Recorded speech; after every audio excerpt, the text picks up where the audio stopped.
આસમાનો coach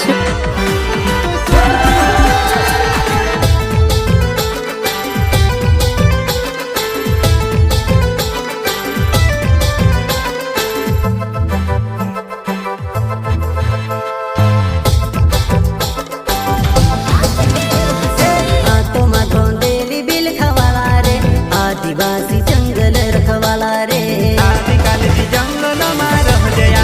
आदिवासी जंगल रखवाला रे